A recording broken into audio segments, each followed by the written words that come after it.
Hello, football fanatics. Welcome back to Football Fever. I'm Yusuf Classic, and today we are talking about the UEFA Champions League 2025-2026 draw. The fixtures are out. Trust me, there are a lot of incredible matchups ahead. I'm not doing this alone. Joining me is none other than Bundunyo, the special man. Spanish man himself is here. Bundunyo, you are welcome to Football Fever. Yeah, thank you, my brother Allergy.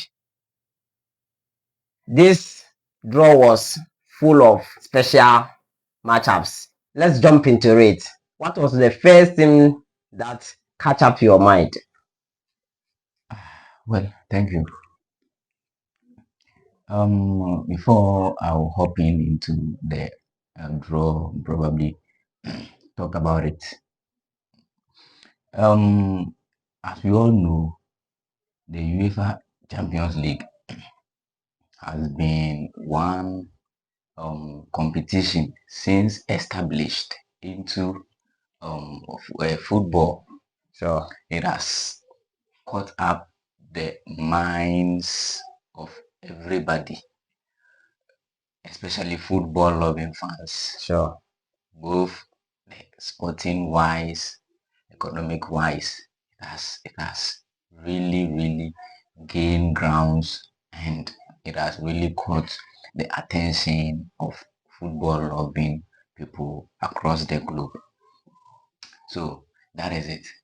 Now, as a football loving person, All right. and the UEFA Champions League Okay. is a competition. I would say the competition I first had opportunity to witness Okay. when I started having or developing interest In football. Okay. And there is a fixture or a match Sure. that we are going to witness this season. Okay. Which this football game I am talking about Okay. is the football game Okay. I witnessed. And All right. this same football match that was played some time ago Okay.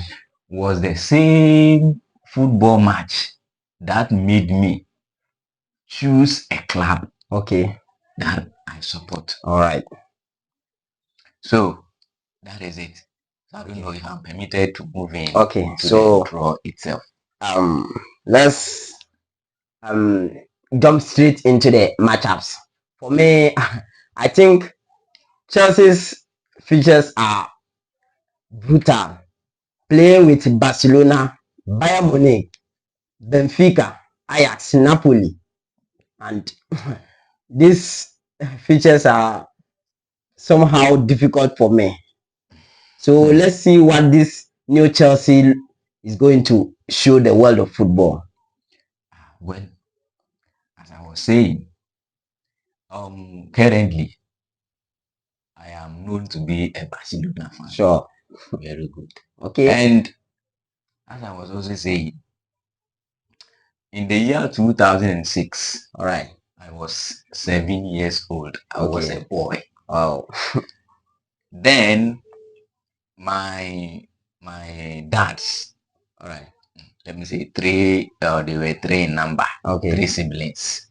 And two of them happened to be electric repairers. All right. Which include my father, who happened to be the youngest. Okay. And then the one he was after. All right. So these two brothers were into these electric all right, repairers, home amplifiers, televisions to be specific. Okay. So in the Those course days, of those days, yes. Decks. So in the course of fixing these televisions, then to try to see whether their work was a success, Okay. they tried to test. All right. Then what happened was, on the screen of one of these televisions was a football match. Okay. That was played between FC Barcelona and Chelsea. Wow. This FC is Barcelona and Chelsea 2006. in the year 2006. Okay. And before that, my elder brothers normally talk about a certain player who was none other player but a Brazilian prospect, the Brazilian legendary Ronaldo de Assis Moreira Gaucho, popularly known as Ronaldinho.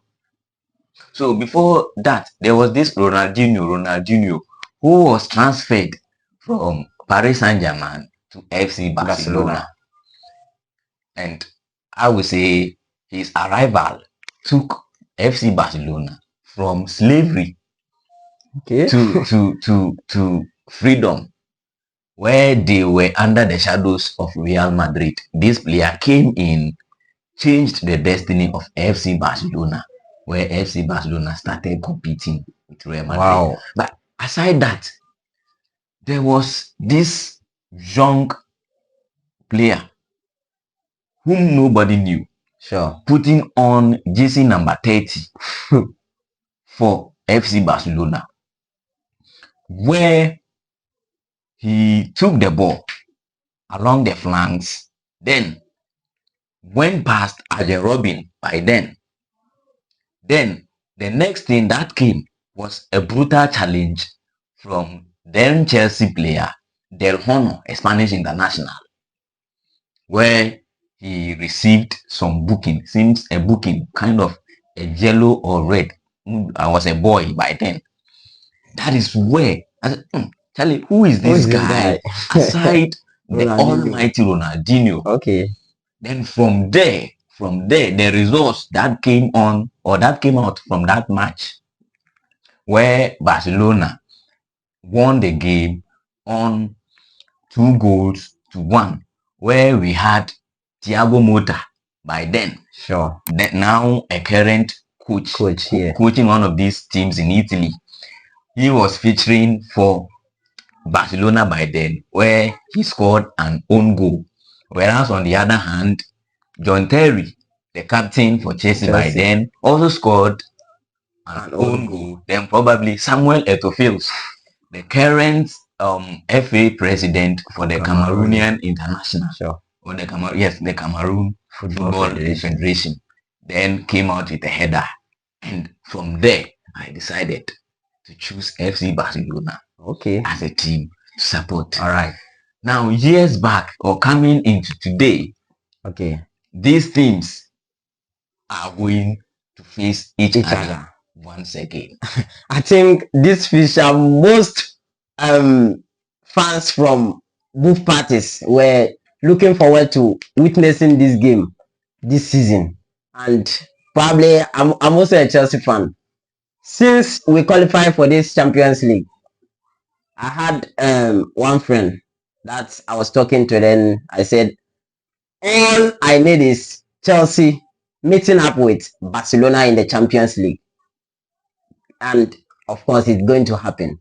So I think recently Chelsea players were entering training grounds and their media team were interviewing them, where like most of the players said they wanted Barcelona to prove something. So I think it's going to be a tough match. So let's move on. Barcelona isn't getting it easy as well. They are playing PSG and Benfica. They're also playing Benfica alongside Newcastle. I think their fixtures are also not on the ground. Yeah, it's true. Now, when we talk about FC Barcelona, this is a club that has won the tournament on 5 occasions. I think the last time they won it was 10 years ago, which is 2015, where they had current manager for Paris Saint-Germain, as in Luis Enrique, being in line or in charge of the team by then. Yes, so like we said, or as earlier discussed, we are going to witness interesting games across or from the various fixtures that have been given to us. And the Barcelona team that we are talking about, they have an ambition of becoming European champions once again, Sure. since their arch rivals, Real Madrid, on the other hand, normally wins the title almost every three seasons Sure. of the competition.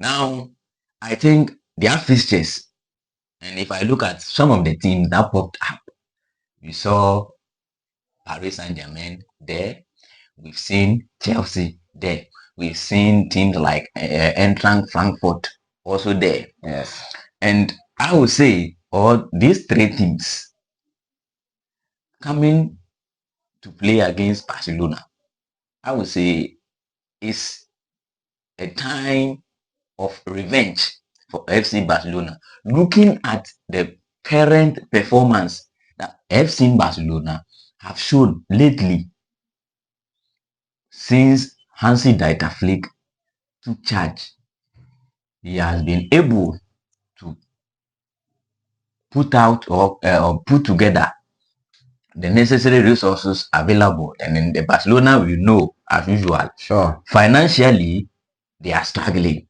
Player registration, player purchases, player departures have been a bit tougher for the club lately. But the manager has been able to manage or cope with all these situations to try to come out with good performances and results for the club.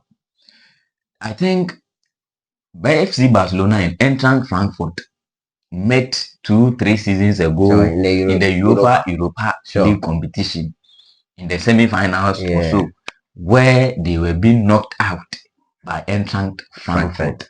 Then, when I look at Paris Saint-Germain on the other hand, also knocked out FC Barcelona out of the competition 2 seasons ago, 2023-2024 seasons in the quarter-final stage, where they had to beat FC Barcelona 4-1 by then to book qualification to the next stage of the competition. Then Chelsea, on the other hand, then last time they met was way back also 5 years ago. That was 2017-2018 season, where there was this kind of a case on FC Barcelona where they struggle to sometimes pick a point at the Stamford Bridge. And I truly remember that year ended up in a draw. Where Willian scored, and then Christian Eriksen with a blunder at the back made a mistake where Lionel Messi equalized for the side. Then the return fixture came on the Camp Nou, where FC Barcelona beat Chelsea 3-0 with Lionel Andres Messi scoring on 2 occasions, where 2 of these goals, or where these goals passed through the legs of current Real Madrid goalkeeper Thibaut Benjamin Courtois, who featured for Chelsea by then, with Ousmane Dembele adding up, making it 3-0 by then. So if I look at these 3 fixtures currently from that group, is either it is a year of revenge or a year of continuous domination. All right, so thank you very much. Now, PSG, European champions, the defending champions of the UEFA Champions League, they are also having some fixtures, I think, mostly away. Those their away fixtures are very tough in the lives of FC Barcelona. Yeah, so I think they are chasing that elusive first Champions League crown. So I think Luis Enrique is looking forward to defending this title. Budunyo, like how do you see this team performing in the Champions League? Okay. Now, like I said, the UEFA Champions League has also been in an existence for about 70 years, Sure. where the team that has won the title on most occasions has won it on 15 times, which is Real Madrid. Now let's look at this. What should this tell you? A competition that has been played for about almost 70 years, years and over. the one with most titles have won on 15 occasions should tell you it's a competition that is very difficult. Sure. Very So difficult.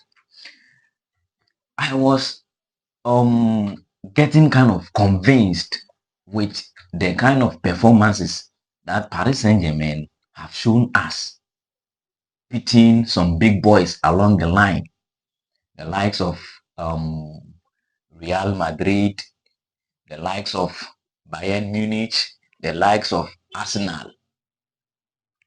It showed something clear. And aside the competition itself, domestically, they also swept almost all the titles that were being played there. So we were like, oh, okay, fine. Now, until we got to the Club World Cup, where they also almost beat everybody, and we had a surprising result in the finals where Chelsea had to trash them 3 goals. Sure. Then In the first half. Exactly. So this claim, they said before the first half, Chelsea had already won the trophy there. Then came the UEFA Super Cup, which was played between Tottenham Hotspurs and then Paris Saint-Germain. Then by the 85th minute, PSG, the European champions, were trailing by 2 goals to nothing. Sure. So I was like, what is really happening? Then it took the magic of Luis Enrique to make some substitutions where the game had to turn, equalizing before the 90 minutes, where they went on to win the trophy. Then from there, I also had doubts. Looking at those 2 matches that they played, tell me, say, if Paris Saint-Germain are facing well-established teams, well-known teams, they tend to struggle a bit. Sure. So, and then if I also look at Luis Enrique, looking at his style of play, looking at the way he plays, he is the coach that plays the possessive or the possession football. Sure. So everything looks as if to me the man has no plan B.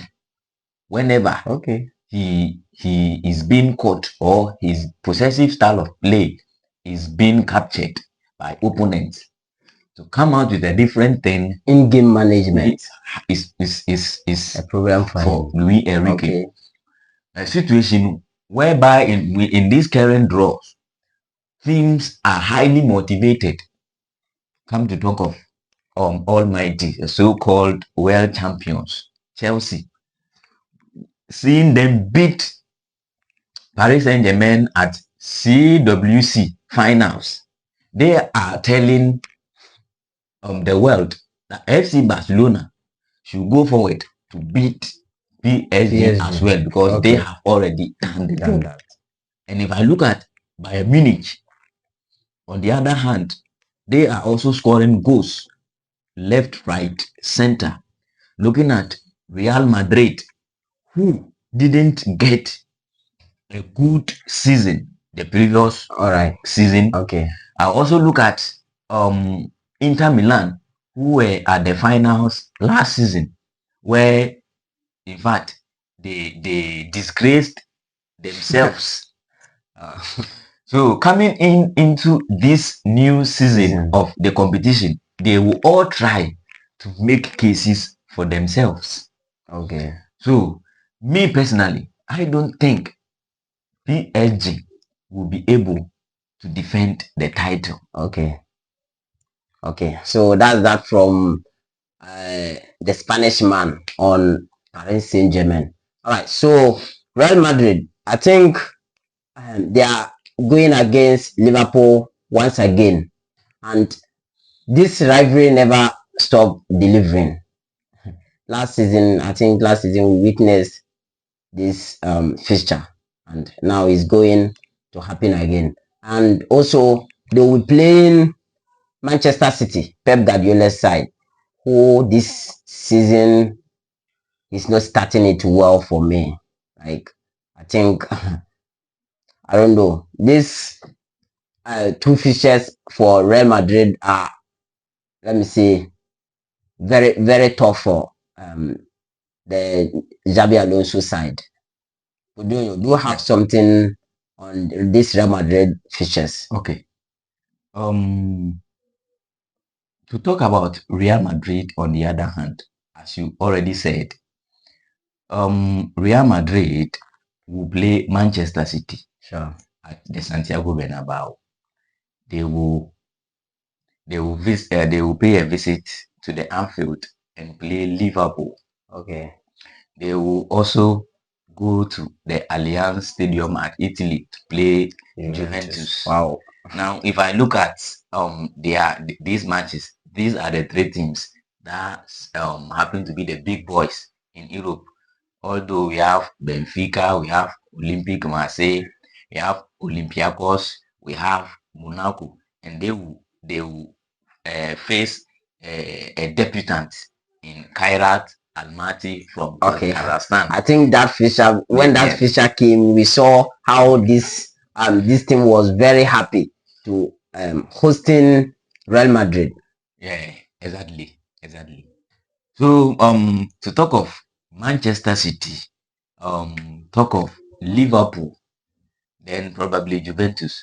Now, I think football people or fans are beginning to grow tired of this fixture.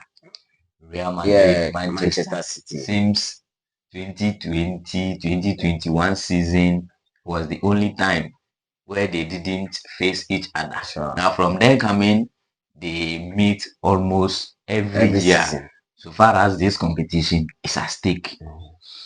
Now, last season, specifically in a round-off stage, where you have to play some playoffs to be able to proceed to the next stage. We saw these two teams meeting.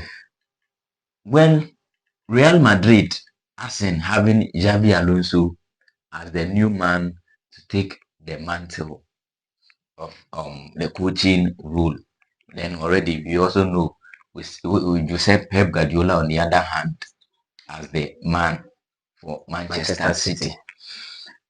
Now, like I said, that we have this football legend, Johan Cruyff, who passed on.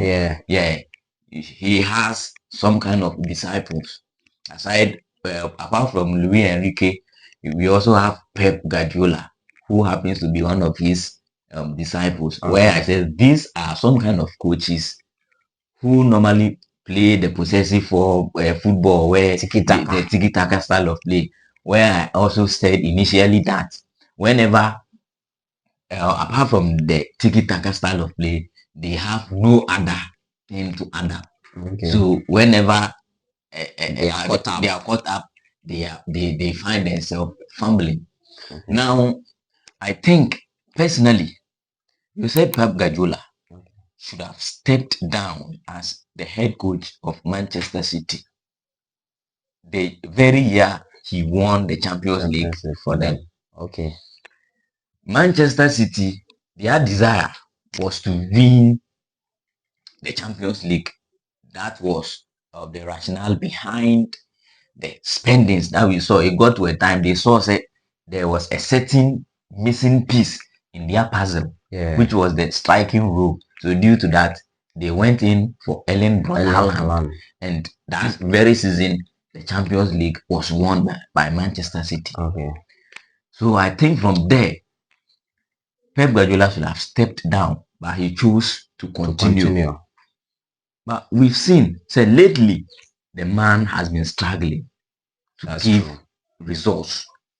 especially. true. Yes. So last season they had to be knocked out early so far as this competition Sure. is at stake. Now it tells me something. If I look at teams that Pep Guardiola has managed, he conquered world and then the continent as well with FC Barcelona. Sure. Now, if I look at the players he worked with, especially one of his secret weapons by then was the duo that he had in Andres Iniesta and then Xavi Hernandez. These two midfield duo was some kind of, I don't know how to describe it, but they were just genius. Everything They you were can just think of. genius. The talent, the cohesion, the understanding, everything was there. Sure. So, and also personally, I think they understood Each other. they understood the philosophies of the coach. If I do, if Yeah. yes, they understood Sure. his philosophy. Yeah, they knew what the coach Yes. wanted, so he did exactly that. Then he went to Bayern Munich. Also, they were also in chase of the Champions League, where he couldn't win there. He came to Manchester City. Over there, he won it. Sure. But by then, he also had some players where I think they were somehow closer to that Andres Iniesta Xavi pair. As in, they had somebody like Ike Gundogan. Then they had somebody like Bernardo Silva. Who, let me say, these are technical players. Okay. Technically, these are players who are very good on the ball. And if you happen to be a player who happen to be technically bad on the ball to play under Pep Guardiola, you will fumble. Sure. So we saw somebody like Calvin Phillips who came from Leeds United to join. But today, where is he has not been the Calvin Phillips that we know. I would say he has even vanished. Now, currently, if I look at the Manchester City side, with the materials available, I think personally the time is up for Jose Pep Guardiola to step down. Like I said, Real Madrid is coming with a lot of, let me say, some kind of momentum from the fall that they had last season.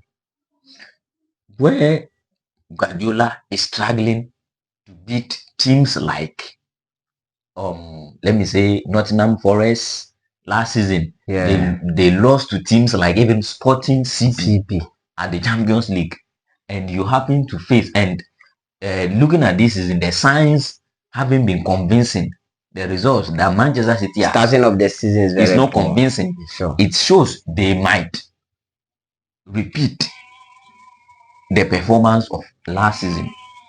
So personally, I think right after this season, Pep Guardiola should step down.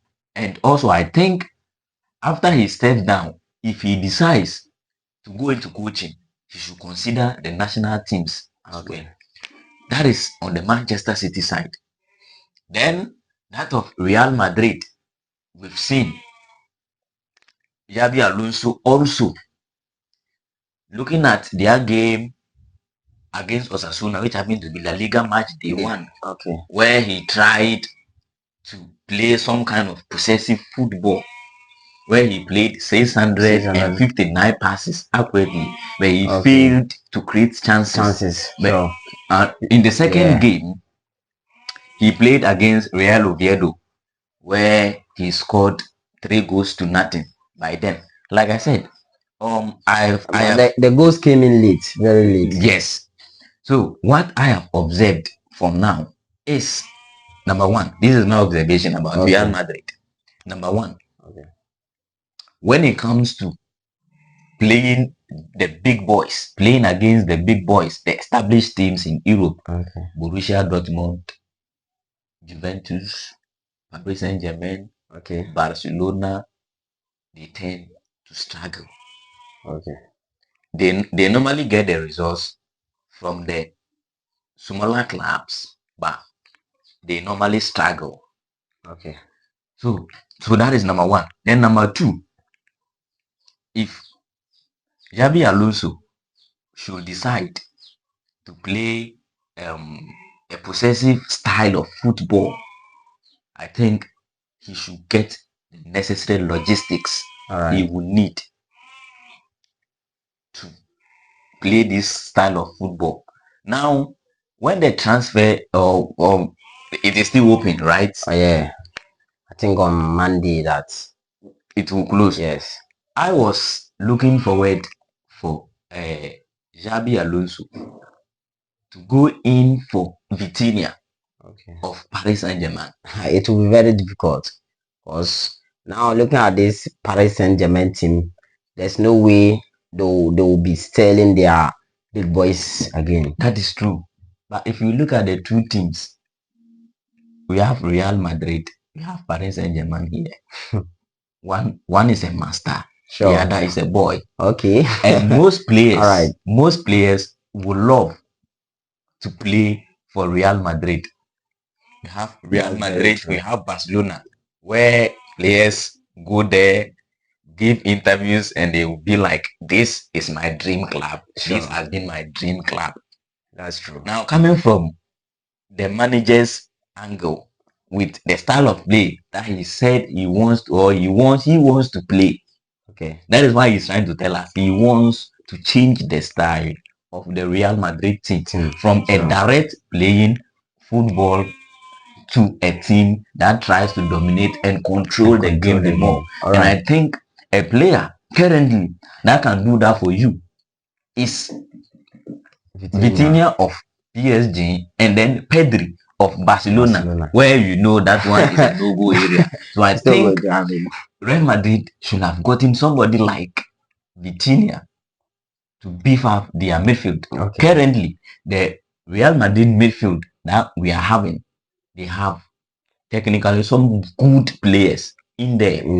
As in Jude Bellingham, we have Aurelien Tchouameni, we have Dani Ceballos, we have Federico Valverde, Ada Gule, we have Eduardo Camavinga.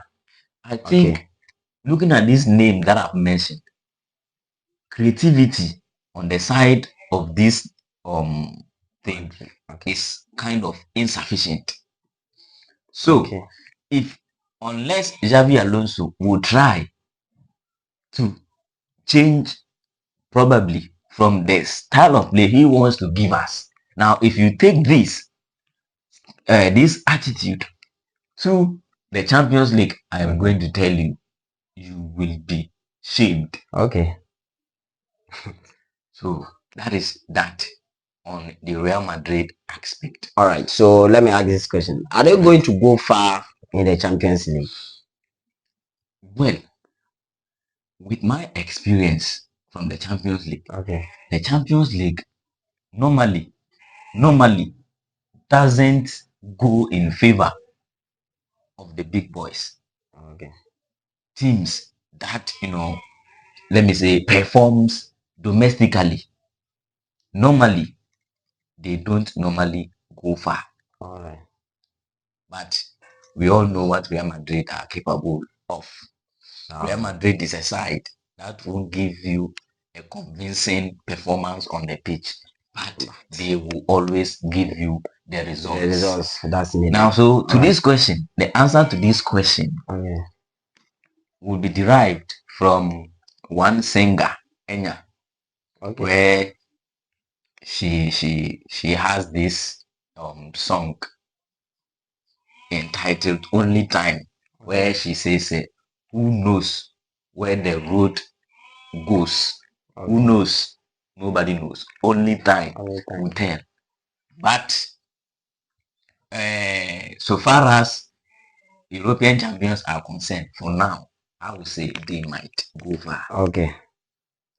All right. So let's move on. So Arsenal have Bayern Munich again. Last season we saw these two teams going head to head. I think Atletico and also Inter Milan are all on Arsenal fixtures. Yes, Arsenal, Bayern Munich, Atletico Madrid, we have International Milan. Now, in terms of successes on these sides, we have um, Bayern Munich, who has won the title on six occasions. We have Arsenal, who has won none. Atletico Madrid, none. International Milan on 3 occasions. Sure. Good.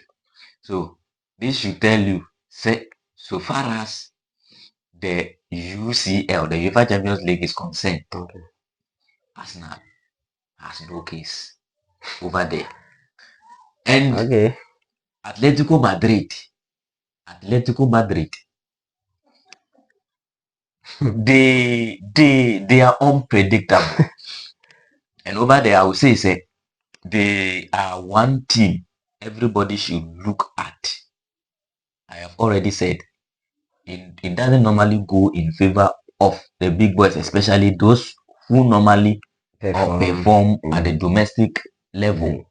So coming into the Champions League, you see Atletico Madrid in the first place, they are a bit defensive minded. Defensively, they are very, very solid. So whenever they are able to get one at the back of the net, trying to beat them or trying to equalize becomes very, very difficult.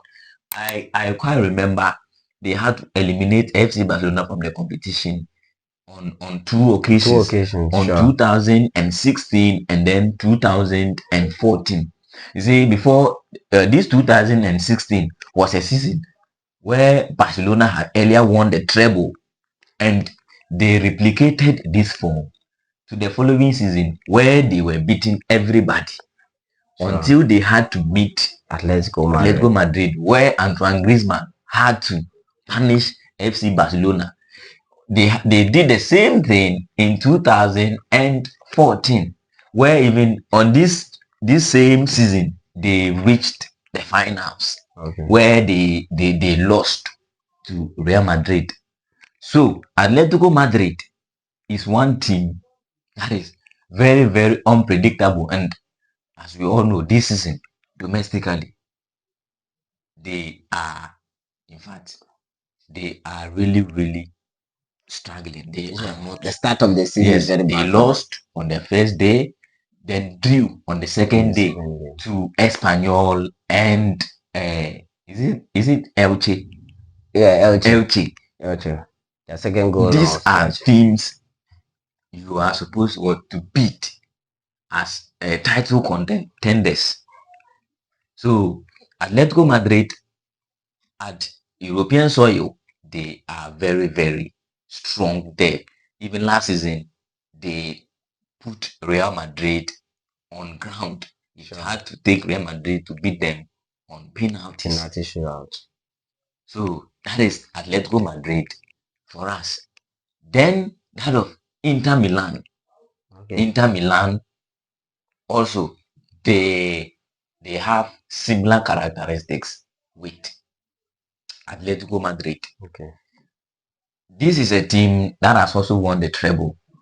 In 2009, 2010 season with Jose Mourinho. Yes. So like I said, Jose Mourinho, as we all know, is the defensive minded type. So with this, and it seems ever since they won the treble and the Champions League, coming into the European competition, this competition, they normally try to spoil the party for most of the big boys. Imagine spoiling a treble spree of FC Barcelona last season, only for them to receive lashing and trashing. In fact, the most humiliated final so far as this competition is at stake, losing by 5 goals to nothing by Paris Saint-Germain. So with this, like I said, this if we have probably an Inter Milan and one of these big boys at the European soil to be able to say it is going in favor of this or it is going in favor of that. Okay. You won't be able to tell. Even they had to beat Bayern Munich. Bayern Munich, sure.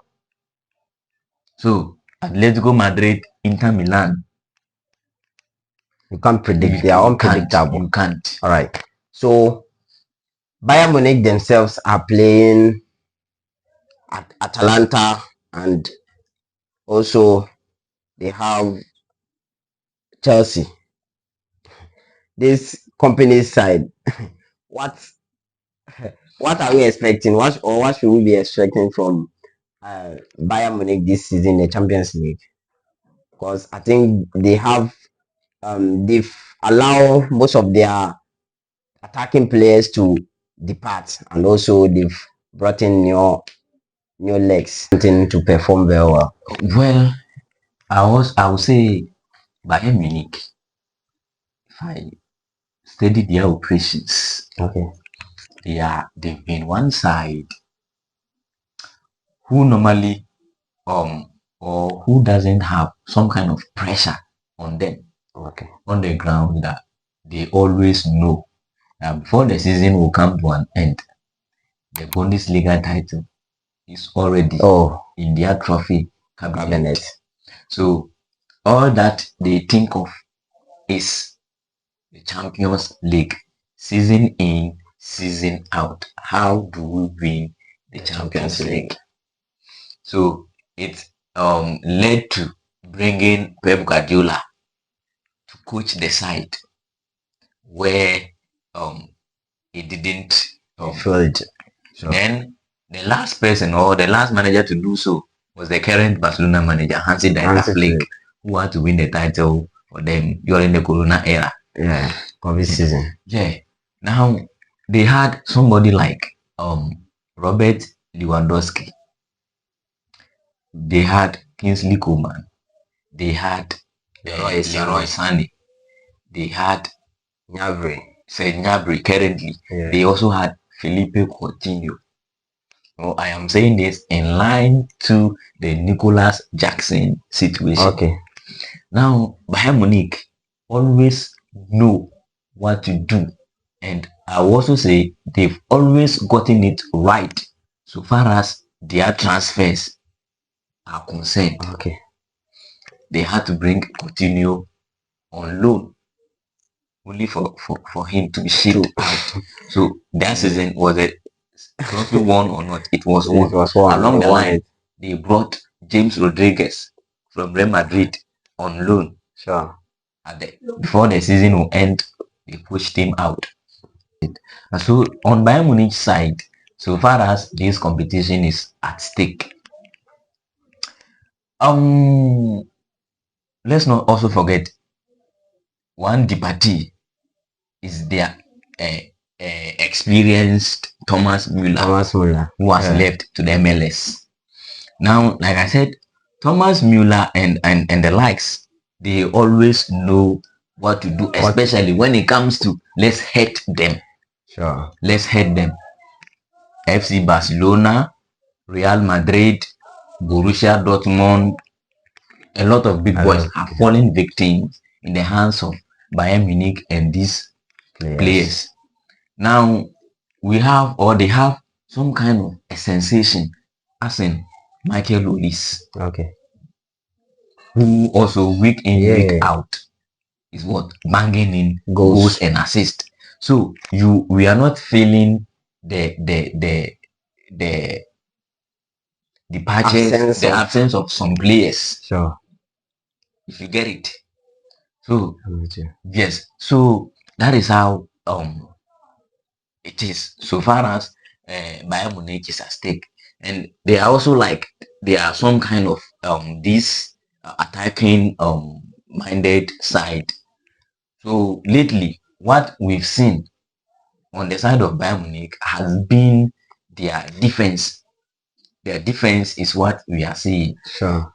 2023, where they were being knocked out by Manchester City. as a result of inconsiderable or some careless mistakes from Diot or Upamecano that has led to the arrival of Kim Min-jae from Napoli to the side, and you can still see they brought in Jonathan Tah from Leverkusen. So Bayern Munich, attacking wise, they don't have problem. They will always give you the goals. Harry Kane will give it to you. Serge Gnabry will give you the goals, but the thing has been, how do we defend these goals? Now, they were being knocked out by International Milan last season. Yes. So that is how it is. And this same last season, we saw FC Barcelona scoring them by 4 goals to nothing. Yeah. So this should tell you the problem of Bayern Munich has been their defense lately. Okay. But if I take Barcelona for example, Barcelona had to be knocked out as a result of some goals they conceded. We take a semi-finals for example, Barcelona had to concede 7 goals. How do you concede 7 goals? And knowing that this is one of the toughest competitions in world football. So I think with the arrival of Jonathan Tah at the defense of Bayern Munich, let's see if they will try to make cases for themselves. They are one side I am tipping to be at the semi-finals of this competition. Okay. Right.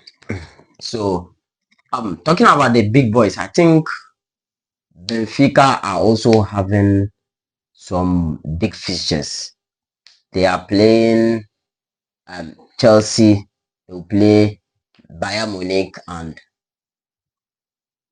they also play Barcelona. I think these fixtures are also very difficult for this small team when it comes to Champions League. Benfica.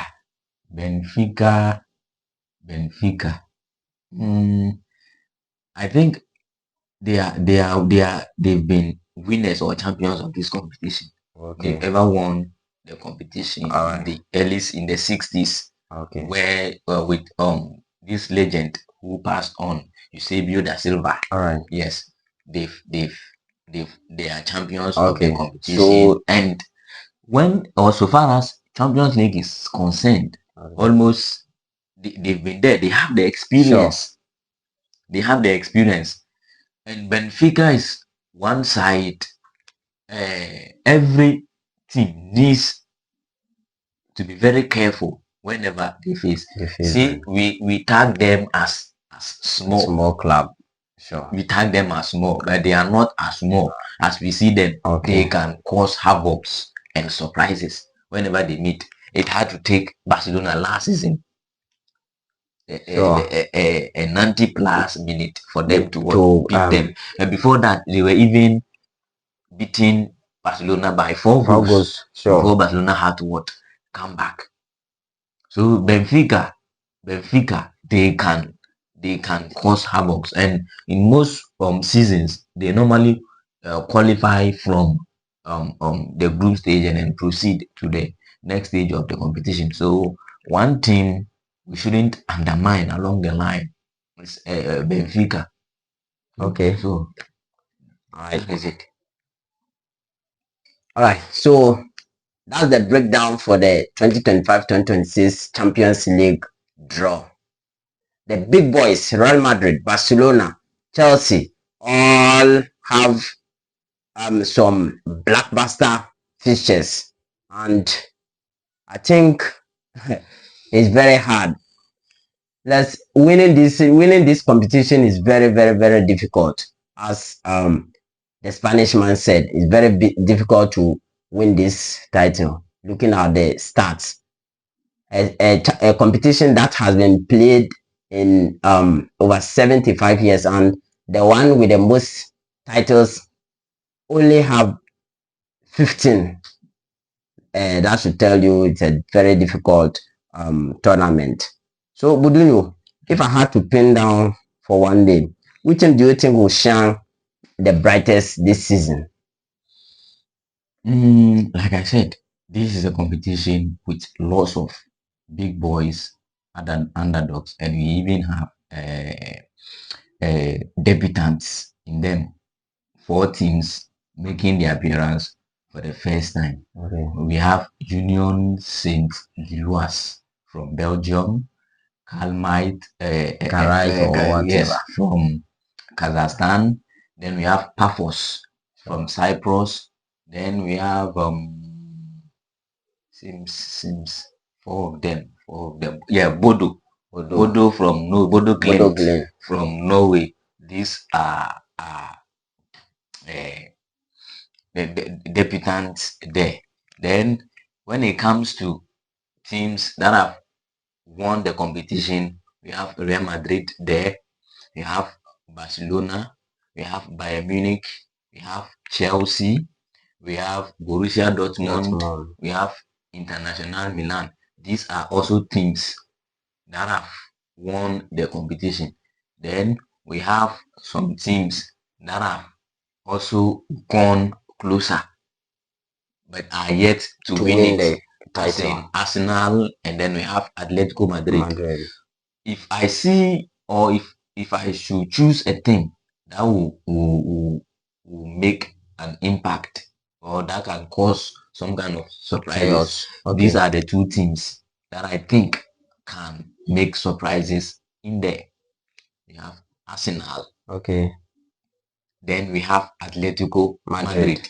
These two teams, they can cause surprises at any time. Now, if we pick Arsenal, looking at the recruitment that they've done, they've added a lot of attacking jokers, like all segments on the field. They've added one or two names. Eberechi, Eze. Even they are done with Piero Hincapié.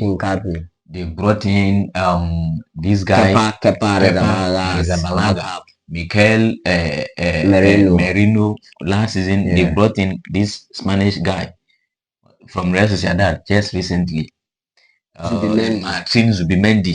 So this should tell you Arsenal are ready to make a case for themselves.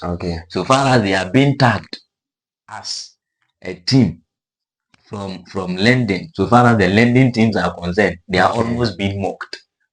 Because no European success. So with this, it should tell you, and looking at the performance they've put across against Manchester United, Arsenal played, or I would say they didn't play their best of games, but they managed to win the game. And so far as the Champions League is at stake, you don't have to play your best games to win your matches. So true. Arsenal are showing signs and mentality of what? Winning. So if you ask me, a team that would make surprises or that is likely to shine, I would go for Arsenal, the Candies. All right. Thank you very much. Brilliant insight always. That's all for the 2025-2026 Champions League draw special here on Football Fever. Don't forget to follow, like, and subscribe. I'm Yusuf Classic, and joined me was Bundumyo, the special or the Spanish man. Yes. So Bundum, I don't know if we have some greetings to put on so that we close. Yeah. Your person, Andre Onana, Edmond Amachi. Yeah, Amachi Onana. Yes. Yeah. Shout out to him. Then, in addition to him, is Stages. Stages, yes, known as Malamba. Yes, Malamba. He claims to be, or he says that's his new name. You should call him Bon side. Stages. Then, staff of Nimdia Shrine Educational Complex. Everybody, big shout out to you, my auntie, my sisters, and my lovers out there. Greetings to each and every one of you. All right. So see you in the next video.